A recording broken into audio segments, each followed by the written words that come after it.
because the left exists to destroy the civilization as it stands. That's what they're there to do. They hate Christianity. They hate, white straight Christian males. These are all the most evil things they can think of. So while we think of that as the norm, their entire existence is to destroy the norm. Hello and welcome to The Current Thing with me, Nick Dixon, and today's guest is a host at The Blaze. He is the author of The Total State, which I highly recommend, and he recently appeared on an obscure podcast called The Tucker Carlson Show or something. It is, of course, Auron MacIntyre. Thanks for doing the show again, sir. Thanks for having me. Yeah, it's good to have you back, and especially now you're massive and you've been on Tucker. I just wish that I was talking to you at a less dark time, and so I wanted to know as my first question, did you actually know Charlie Kirk, and what was your initial reaction to the depravity from the left and the sort of outpouring of love from the conservatives? Were you surprised by any of this? Well, I had only talked to Charlie once. I was actually on his show about 2 weeks before he was killed. And so that was my only direct interaction with him, though I knew many people who were good friends with him and spoke very highly of him. So it was one of those scenarios where, before I got into what I'm doing now, I kind of thought about Charlie Kirk as just kind of, the on-campus guy, right? He goes, he talks to kids, he gets them to vote. Good job, but I didn't think about it very much. But the more I was speaking with people, now that I know people who are familiar with him or friends with him, it was just constantly nothing but the best about this guy. Just a lot of people who always had a kind word, even people who I thought were like pretty base, like, very, very right wing, were always like, no, Charlie's like really good. Like, you like go actually listen to what he's saying. Like, don't just assume, what he's saying, go listen. And so I knew that he was very well regarded and people had a high opinion of him. So I wasn't very surprised, honestly, at the outpouring. And to be honest, for the most part, outside of a few very like horrific and toxic people on the right, pretty much everybody put aside their differences to kind of honor the guy, which was very nice to see. It was good to see everyone recognizing the gravity of the situation if they didn't, agree with every little thing that Charlie Kirk had ever said.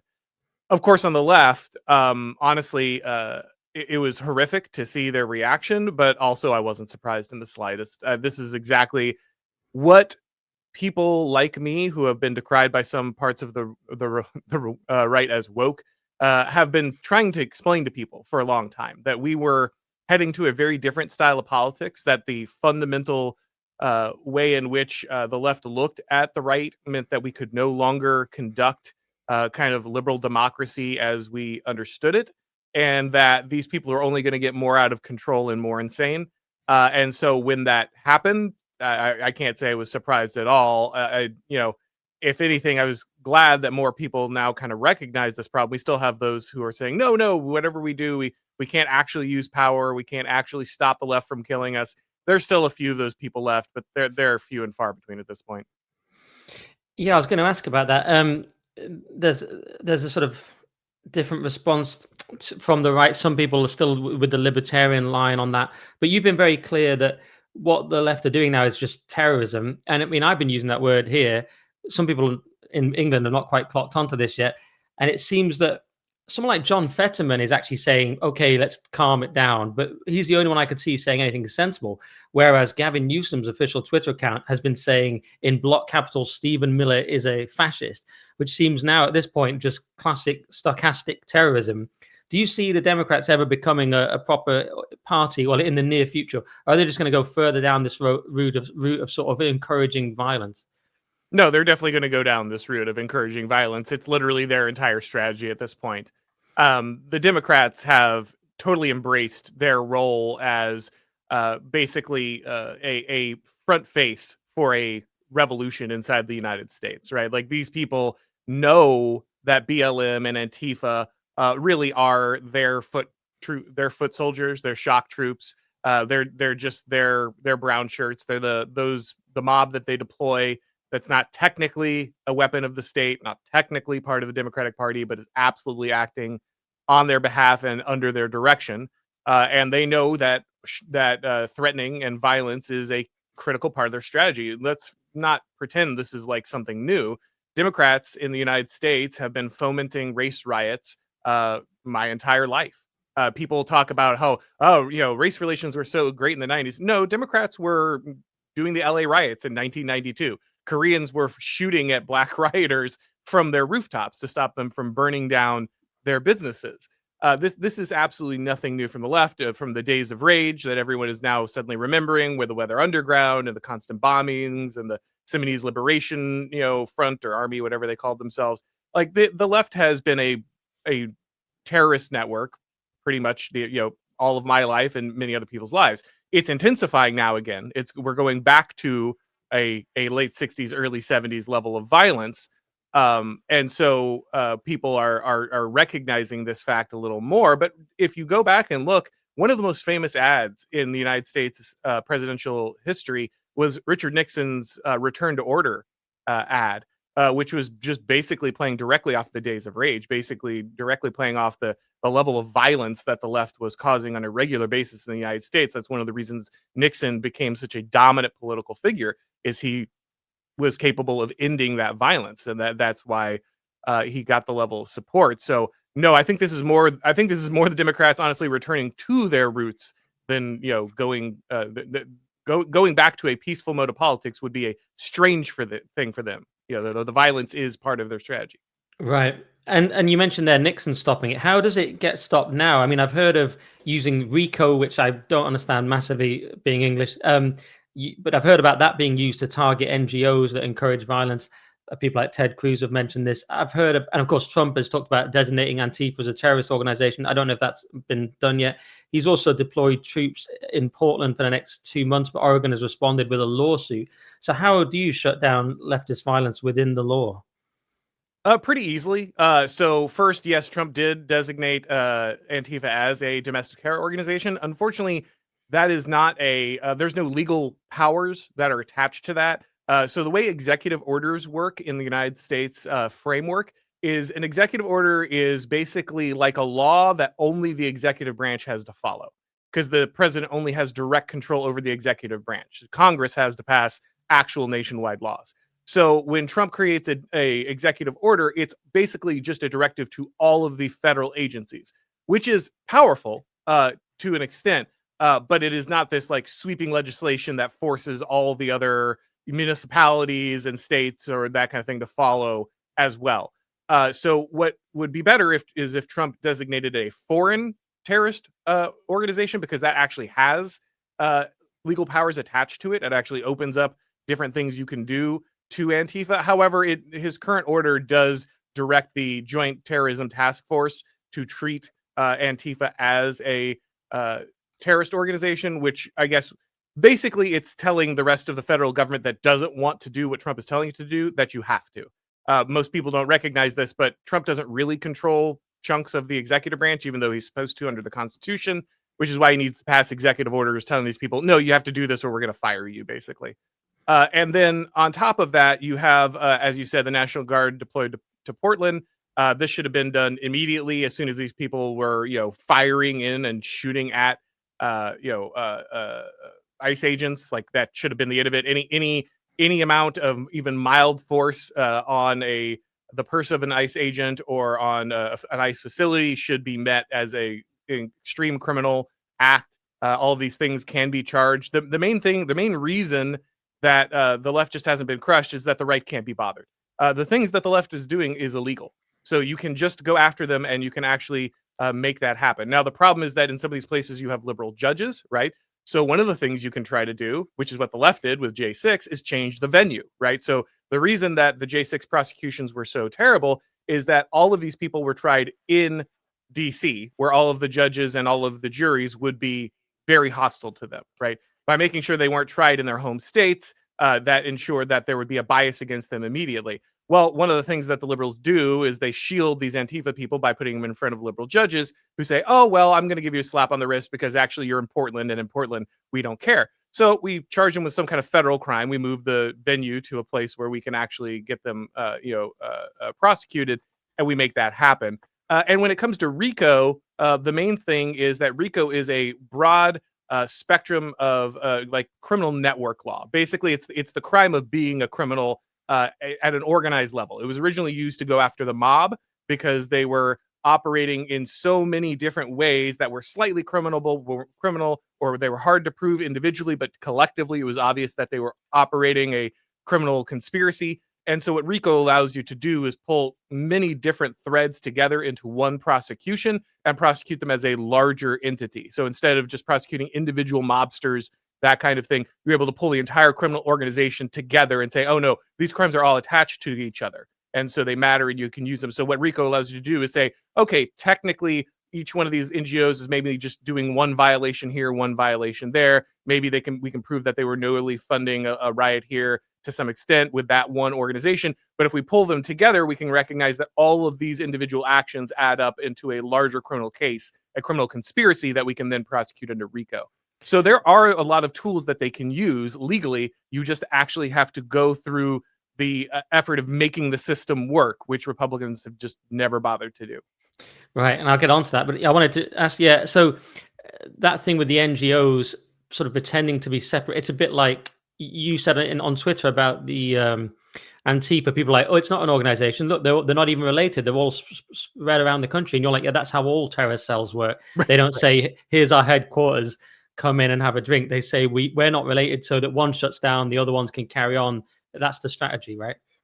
Yeah, this is in fact just the classic in any insurgency. This is how you want to operate, right? Because if you have a terrorist cell and one person gets compromised, a federal agent gets in there, someone does something stupid and exposes the cell. If you have in that cell then like a list of all the people who have joined Antifa, if you have a list of the, all of the people who've donated and every if you have everything written out, like obviously it's a disaster. So the way that all of these organizations work is the cell is a small handful of people usually. They're working independently for the most part, but they are receiving aid and direction from other parts of the cell. But the key is you usually in a properly constituted network like this, you actually make sure that the cells don't even know the other members of other cells, right? Like at most you have one person who contacts one other person of a different cell. You don't know everyone in other cells on purpose. Like you compartmentalize, you hermetically seal them away so that if one gets rolled over, you can't get the other one. So this is explaining, oh, well, they don't even have like they didn't even file paperwork with the federal government and they don't even have a tax filing. And they don't, of course they don't. Like that's the whole point. If you did that, you would make your entire operation very easy to take down. And yes, the NGOs work the same way. Technically, there's 1,000 of these things, but in reality, they're all receiving funding from the same few sources. They're all speaking the same language. They're coordinating with each other. Their efforts overlap. Clearly, while technically being separate organizations, they are in a network that is pushing towards a particular goal. Yeah, and just for anyone that doesn't know, it's my understanding when we talked about ICE that someone the other day shot up an ICE van, but they accidentally killed the illegals, not the ICE people, and then they kill themselves. And is that correct? Yeah, as far as we know, obviously the details are still coming in, but it looks like the shooter was on the rooftop. He fired a few rounds into a blacked out ICE van. We would imagine, assuming trying to kill the agents inside that van, not recognizing that the van was full of detainees who had been scooped up by those ICE agents as well. And obviously nobody deserves to be gunned down from a rooftop, but thankfully the agents were not the ones hit. It was the detainees who were hit. So he actually ended up only shooting the very people he theoretically was trying to save. And then he ended up shooting himself. I don't know if that was just the plan from the beginning, or once he realized the level of failure that he went ahead and decided to take the easy way out. But yeah, he managed to obviously attempt to murder ICE agents, but only ended up killing the detainees. Because it's insane. It was focused on sort of the Charlie Kirk assassination, which obviously was horrific and monumental in many ways. But then you've got the ICE shooting. Wasn't a Mormon church just shot as well? Yeah, that one's a little more out in the weeds. So from what we can tell in the Mormon church shooting, the guy was an Iraq veteran. Of course, that does not in any way make him right wing. There are plenty of veterans who are left wing and hate the government and hate the Republicans. So with that, that doesn't necessarily tell us anything. People have said he had a "Stop Trump" sign on his house. I don't know. Again, this is all kind of fog of war because it just happened yesterday. So I'm not as ready to ascribe that to leftist terrorism yet. It could be a guy who just had a personal grudge against the Mormon Church. Could be a lunatic. We do not have, with Charlie Kirk, we had a specific ideology, written on the bullets when we had that shooting of the Catholic Church just a few weeks ago in Minnesota. There was a trans shooter with the ideology written on the gun. When it came to the ICE shooting, again, ideology written on the bullets. There's a pattern here that the leftists are taking. We have not seen that pattern in that attack. And so I don't want to jump to conclusions. But of course, if it ultimately comes out that this guy was a leftist who just hated anyone who is kind of Christian coded, red state coded, that would not shock me. But I don't want to assume that right away. Okay, fair enough. Yeah, I should have checked that one. But so on this thing about Republicans not being bothered, do you think Trump's been strong enough on this? Because there's something strange about Trump where he seems slightly vague in the wake of these events, even the attempt on his own life. He seems he was philosophical, but he almost seemed like slightly detached from it. And again, obviously he was close to Charlie Kirk, but to me, at times he seemed almost kind of like he's moved on. He's talking about other things. You don't know his private grief, of course, but is there a sense that Trump doesn't quite get hold of these things, or is he now doing it with the help of Stephen Miller and J.D. Vance et al.? Yeah, it's hard to tell. Obviously, first, grief is a weird thing in that, a lot of people have had very strange, if Erica Kirk has said that she enjoyed something or was excited about something, like, oh, that's not what a grieving widow could do. That's not how grief works. Like, you actually have to live a life, and you can be incredibly sad when someone is dead, but that doesn't mean like you don't have to do other stuff. The federal government has to continue to operate. Trump has to continue to operate a government. Many of the things that his government has been trying to do for like months, if not years, if you think of their time out of office, are coming to fruition right now. They just charged James Comey for his lying under oath to Congress. So that's a prosecution with huge ramifications that took many months for them to put together. You can't just stop and freeze and not talk about that because of what happened with Charlie Kirk. So on some level, I understand that he's got other things he's got to do. He can't just do nothing but talk about Charlie Kirk. On another level, I think that's actually what you should be doing. Like, you should, as much as possible, make everything about this, because this really is one of the last stops before things get incredibly bad in the United States. And by that, I mean, we're already seeing like a pretty regular amount of leftist violence and murder. But before things really go like door to door hot, in that kind of way, this is one of those moments where you have to handle things very carefully. And so Trump is in this very strange moment where like he needs to take pretty radical action, but he has to do it in a way that doesn't set off, I guess, kind of the how do you put this? It doesn't build into the left's narrative of like complete right-wing totalitarianism, right? Because that's not what you're doing. You're just enforcing the law. But at this point, the left has made the enforcement of the law a tantamount to totalitarianism. And so you have to thread that needle. I do think that the initial reaction of the Trump administration was to go slow, to build the case here. You could see that with some of the executive orders that he issued, memorandums he issued about how they were going to go after these networks, the funding, everything else. And that's good. Ultimately, you want to take the whole thing down. You don't just want to sweep up some of the street agents. You want to go at the actual core of the radicalization machine of the left. But at the same time, you can't just let Antifa shoot at your ICE agents. Like, you can't just let people, have open violence in the streets while you start building your case. So they finally started putting these troops in place. They finally started arresting and taking serious action against these protesters who are crossing the line into rioting, and that's good. So we're starting to finally see them take action. I think initially their plan was, okay, just go slow and get everything, which makes sense. But now they're recognizing, no, we kind of have to pincer move this. We need to have a certain level of order in the streets, which requires taking action now. But then we also need this like long game of going after the NGOs, going after the network itself. And so I think they're finally recognizing they have to do both simultaneously. Okay, and you've sort of half answered this already, but so do you see this escalating into a more standard-looking war of some sort, or has it already started, and will it basically look like it already does now? So I guess I've been using this as the build-up. My friend, the Prudentialist, had this comparison, I think a year ago, the last trans school shooting. because that's now just a regular thing in the United States. But he called it bleeding Kansas. So for those who aren't familiar with American history, the American Civil War did not start in Fort Sumter. It did not start with like the North versus the South in like official armies and separate uniforms. It really started in the border states. So when America was becoming obviously a larger nation, it was bringing these territories in. The states started as territories. And when they became territories at that time, you had to decide whether they would be free or slave. And each side recognized that the more you had of free or slave, the more voting power you would have in Congress. And therefore, the more likely you would be able to dictate where the United States was going on this issue. And so what happened is anytime one of these border states would become part of the US, you would have to vote. And so the different sides would send a bunch of people to those territories in an effort to like sway the vote. So a bunch of pro-slavery people would go to Kansas, and then a bunch of anti-slavery people would go to Kansas, and they would try to bulk up their side for the vote when it came time for the state to become, or the territory to become a state. And those people recognized obviously that the other people were like against them.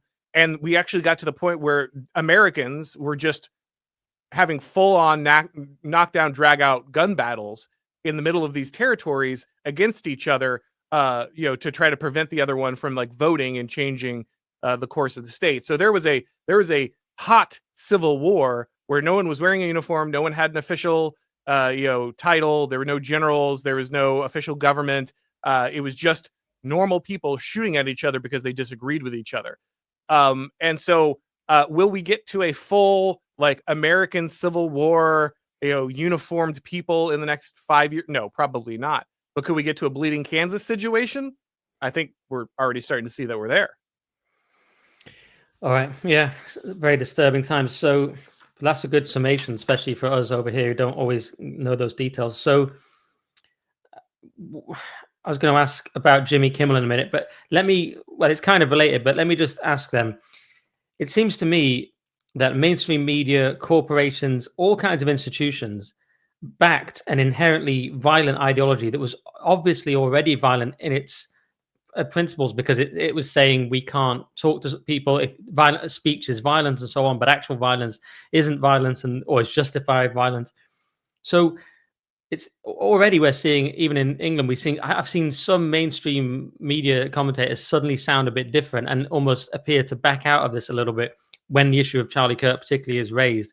But I've seen other ones completely double down. So what do you see happening in general with the kind of the woke institutions and corporations? Will some of them go, oh, we don't want to be associated with this now? Or will they just double down into insanity?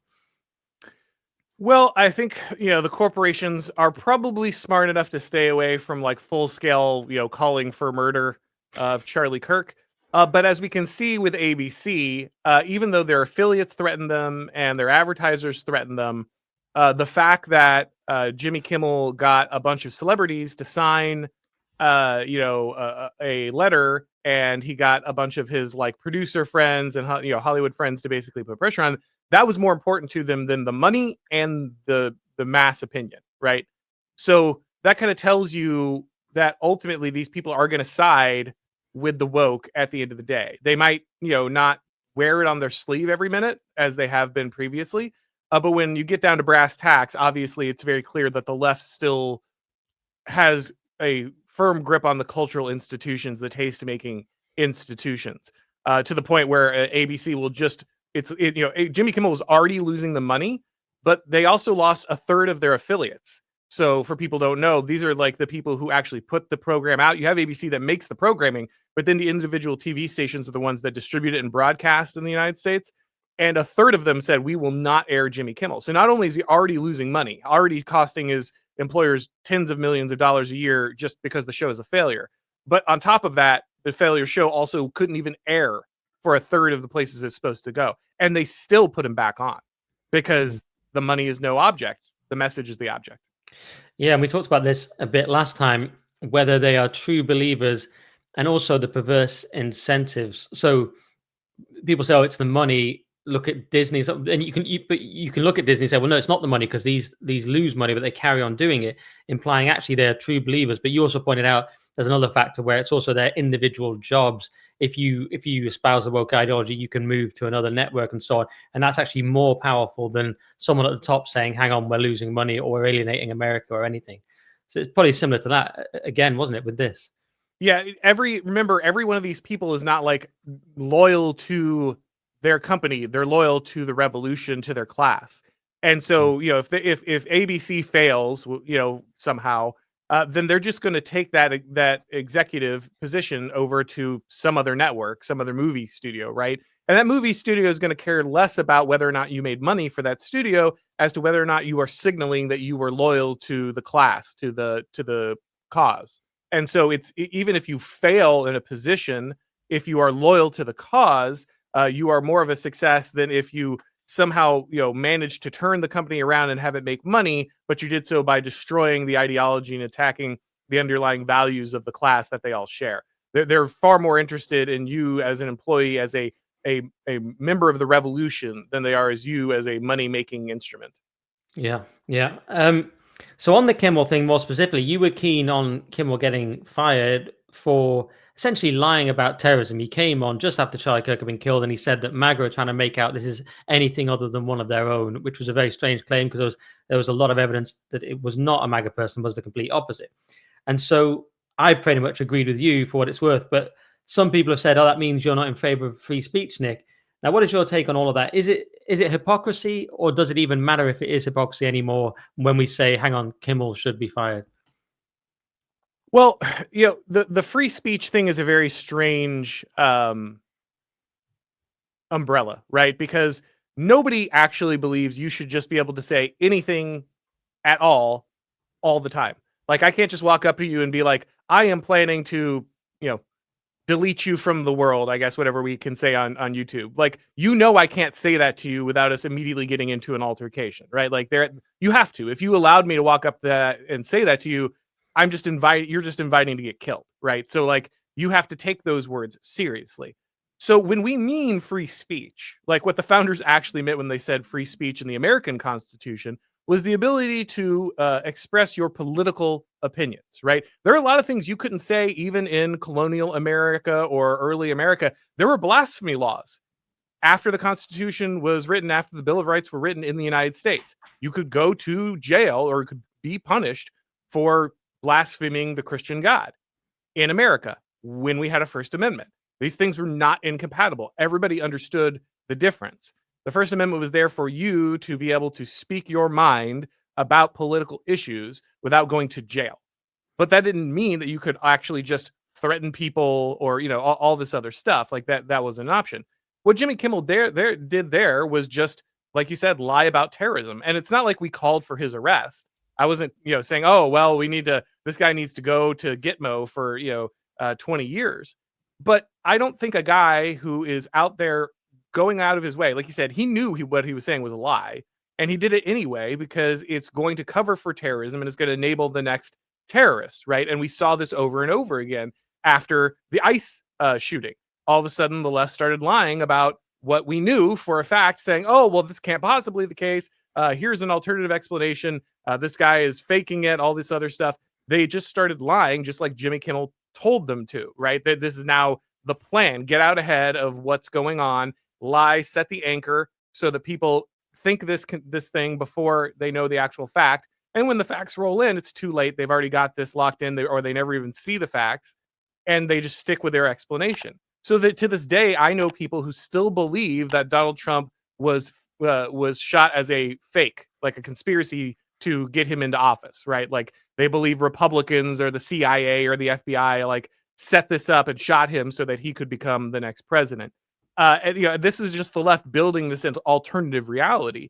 And if you allow that to go on without any correction, then it's just going to get worse. No one, if I got up on my platform and said, "Yeah, we should start lynching, people of this race tomorrow," I would lose my job, right? Like nobody, the Blaze would not make an argument about my free speech. They would fire me, and they'd be right to do so because I'm not going to get arrested for doing that because it's not illegal under the First Amendment.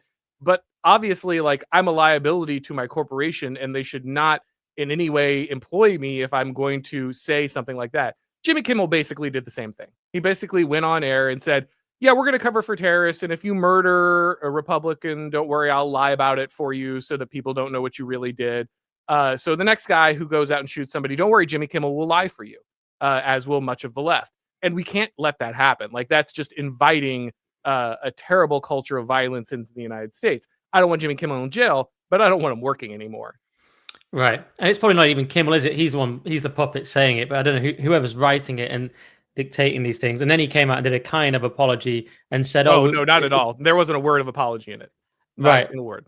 right." It was a kind of it was, "Oh, we don't know who this guy is. It's an individual that they don't represent any." So suddenly, from saying they're implying strongly they're a MAGA person, he went, "Oh, we don't even know who they are. They're an individual if they don't represent anyone." He said they don't represent anyone. It was even worse because he said specifically, I wasn't trying to imply that that any group was responsible. Well, yes, he obviously was. Like, he specifically said word for word, actually, it's a MAGA person. You're responsible. The Trump people are responsible, right? So even in his apology, which is he just cried. That's all he did. He just cried publicly. That's not an apology. If you cry and then tell me I misunderstood you, that's not an apology. That's just another lie. So he got up and he lied again and cried about it. And then therefore people said, oh, he apologized and moved forward. The only reading I've heard, it's very pedantic, but there was a claim like he was not pinning it on MAGA because he was saying that the MAGA side immediately tried to pin it on anyone but themselves.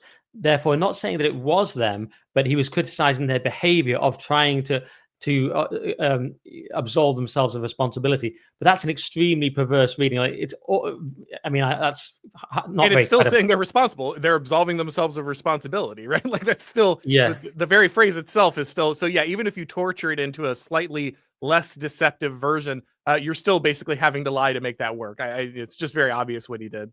Yeah, and on the losing the job thing, it reminded me of an issue of a similar incident here with this incoming president of the Oxford Union, this kid. And Oxford University used to be perhaps one of the greatest, perhaps the greatest university in the world, but now they've got this kid coming in as president elect, and he had debated Charlie Kirk in person at the Union, and he celebrated his death in a group with his friends, and admittedly private group, but he celebrated his death of a guy he's met who'd been a guest of the Union. On a separate occasion, he had advocated political violence in a debate, and then the Oxford Union defended him. So I'm piecing all this together going, we know this guy advocates political violence. We know that's not an abstract concern to him because he then celebrated the actual death of someone he'd met, a guest of the Union. And we know the Union will defend him and therefore surely tacitly endorse this. So I'm going like, well, one, I don't trust the Oxford Union at all then, but two, the main point actually, why should this guy still be the president of the Union? But we even have some free speech types, sort of the libertarian types in this country going, he shouldn't be punished. I'm like, he shouldn't be punished. I'm like, if I tried to join a gentleman's club, I think not celebrating murder would be like a fairly low bar to pass on the character assessment, never mind a free speech thing. What did you think of that? The idea that there's anyone who's free speech, fighting for speech in England at this point is kind of comical. Like, I don't even understand how you guys do what you're doing at this point, because it seems, I mean, we have an narco tyranny, right? But you guys have it on another level to where you may or may not get arrested any given day for like having a mild criticism of the government. So some guy can go out and, call for the death of a man he debated, but you could probably go to jail for saying, I don't want any more Muslims in my country, right? Like, that's kind of what's going on in England right now. So I really don't get it. I mean, the only lesson here is that libertarians are always useless all the time.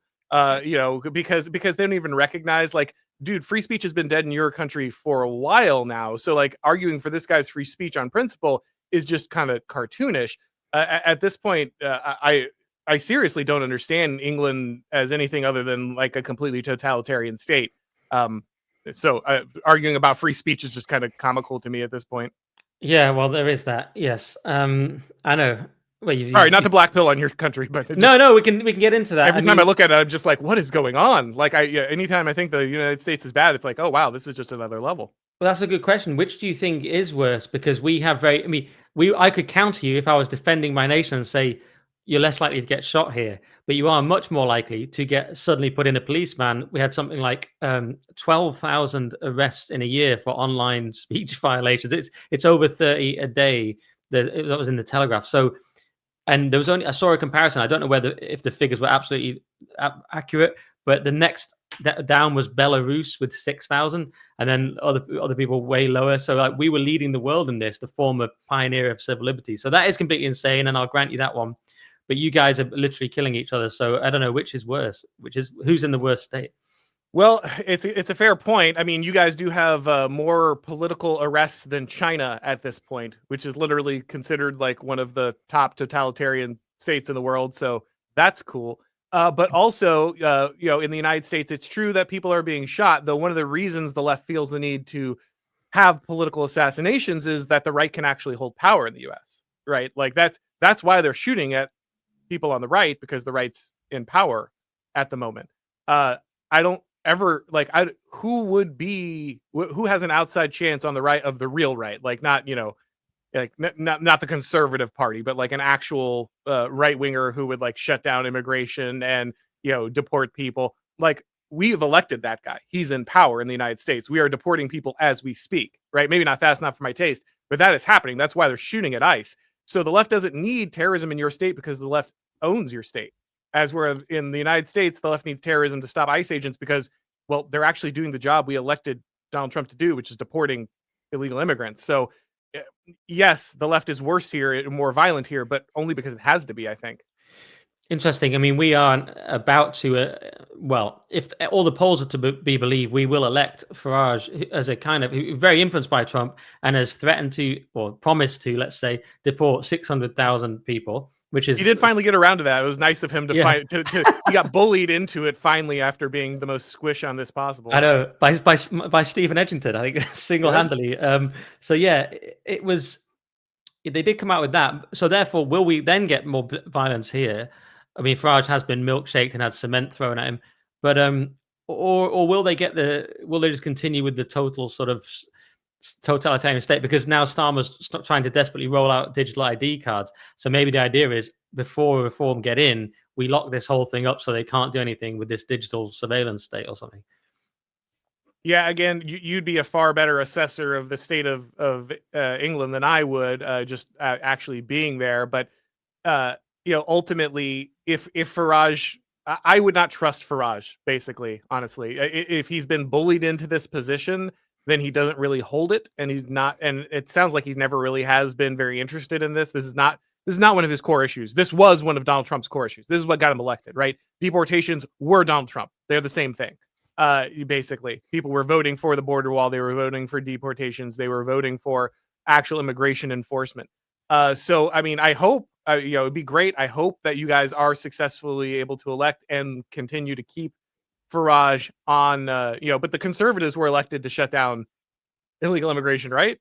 So yeah, I don't yeah. know. Farage basically, yes, he's not. His heart's never been in that issue. His heart is in the civil liberties issue. So now that Starmer wants to do Blair's plan of digital ID, Farage is straight out. No, this is appalling. That's much more comfortable ground for him. So hopefully he'll do better on that. But yeah, the only thing I'd add, if you're looking in as an American thinking, wow, it's just chaos in England, it's a disgrace in the UK. It is. But there's a certain level of incompetence that stops it being completely awful. It's true. Anyone, anyone in politics can get, or in media can get arrested any day. And it just happened to Pete North, who's a sort of commentator online, and he got thrown into a police van for a meme, and that can happen. And it can happen to my friend Alison Pearson, who's a respected Telegraph journalist. So it can happen to anyone. But then the police just get embarrassed and shamed, and nothing really tends to happen. Although the process is the punishment, because you still have to go through it. So that's kind of where we are with it. Sort of incompetent China, I guess. That's the difference between UK and US. What about this is a controversial one. So the American right, following the horrible murder of Charlie Kirk, seemed to sort of unite briefly. But I've noticed already splits emerging on the classic question of Israel. I say classic. It's kind of like the dividing line on the American right, where we're already seeing competing claims about Charlie's views on Israel. Was he becoming more skeptical and so on? And so this sort of detente on the right looks very temporary to me, because everyone's already competing, saying, no, he was already actually really against Israel. No, he loved Israel. Do you see that continuing to be the split on the American right? So I would put it this way. The way I see the landscape on the issue of Israel is there are kind of three camps. There's the full-on Zionist Christian, Israel, we are ordered by God to defend these people, and therefore whatever Israel does is fine, and they need all of our money, and we have to, do. And then there's, kind of the, I don't dislike Israel. It's fine. It's a country out in the Middle East somewhere, but we really shouldn't be involved in their politics. They're just an entity that, like any other, we owe them no loyalty, and a lot of times they're more of a liability than a help. So let's just kind of unwind ourselves from Israel and that relationship and treat them like any other country. And then there's like the hardcore, no, I hate Israel. It's, kind of the Jews are the worst thing. They're the ones who cause everything. They probably secretly killed Charlie Kirk, all this stuff, right? And so I think for the majority, the majority of the like hyper Zionist right, that is a generational thing. Like and that's why I think Charlie Kirk ended up in the middle there, because he still liked Israel. Like he obviously was still a fan of Israel, cared about Israel, but he recognized with, I think, a lot of young people, and he's talking to these young people day in and day out, and saying, even if I like these guys, it's not our job to like defend their country. They're not our country. They're a different country, and we should be focused on America. And I think that's where a lot of people are landing, especially anyone under like 50 or 60 really doesn't care about Israel anymore. It's a generational issue. So I think the hyper Zionist right is just kind of going to fade because generationally it's just dying off. Like it's losing power. It's all a bunch of Fox News viewers. None of them are, nobody under 50 is watching Fox News. They don't care. They don't know what propaganda is getting pushed there, any of that stuff. So I think that's just going to phase out, right? And then it's going to kind of be the hey, let's just kind of leave Israel alone and have them leave us alone for factions, and then like the super, anti, Israel obsessed crowd. But I think they're also kind of I think they lose power the minute that the hyper Zionists go away, because they need each other, right? Like the hyper Zionists need the like Groyper types to like really be this boogeyman, this dangerous anti-Semite, Hitler worshipping people who are gonna, bring the Reich or whatever. And then the Groypers need the like boomer Zionists, right? Because if they don't have that, then they don't have a wedge issue, and their entire identity is like being against the mainstream right.